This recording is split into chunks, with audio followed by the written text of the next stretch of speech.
തെരഞ്ഞെടുപ്പ് അടുത്തിരിക്കെ ബീഹാറിൽ RJDയിൽ പ്രതിസന്ധി. 2 MLA-മാർ രാജിവെച്ചു.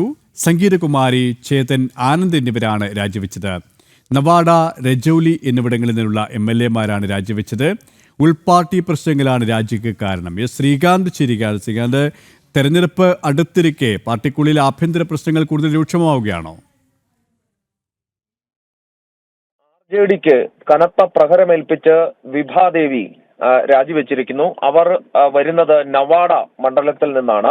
ഈ വിഭാദേവി രാജിവെച്ചത് RJDയെ സംബന്ധിച്ചിടത്തോളം വലിയ തിരിച്ചടിയാണ്. കാരണം ഇവരുടെ ഭർത്താവും RJD നേതാവും അതോടൊപ്പം മന്ത്രിയുമായിരുന്നു എന്നുള്ളതാണ് പ്രധാനപ്പെട്ട കാര്യം. ഈ നവാഡ ഉൾപ്പെടുന്ന ബെൽറ്റിൽ ഇവർക്ക് നിർണായക സ്വാധീനമുണ്ട് എന്നുള്ളതും എടുത്തു പറയേണ്ട കാര്യമാണ്.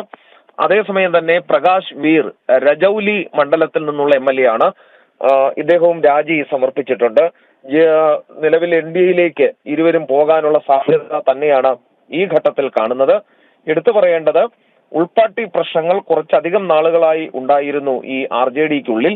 അത് ഒരു പൊട്ടിത്തെറിയിലേക്ക് പോയി എന്നാണ് മനസ്സിലാക്കേണ്ടത്. വിഭാദേവിയുടെ പ്രതികരണം വന്നിട്ടുണ്ട്. അവർ പറയുന്നത് ഈ RJDയിൽ വലിയ തോതിൽ പ്രശ്നങ്ങൾ നിലനിൽക്കുന്നു. ഈ തേജസ്വി യാദവിന്റെ ഏകപക്ഷീയമായ തീരുമാനങ്ങളാണ് നടപ്പിലാക്കപ്പെടുന്നത്. ഒപ്പം തന്നെ നിതീഷ് കുമാർ മികച്ച പ്രവർത്തനം കാഴ്ചവെക്കുന്നതാണ് തന്നെ ഈ പാർട്ടി വിടുന്നതിന് പ്രേരിപ്പിച്ചതെന്ന് പറയുന്നു. അങ്ങനെയെങ്കിൽ JDUയിലേക്ക് അവർ പോകാനുള്ള സാധ്യത തള്ളിക്കളയണ്ട. ശ്രീകാന്ത്, ഡൽഹിയിൽ നിന്നും.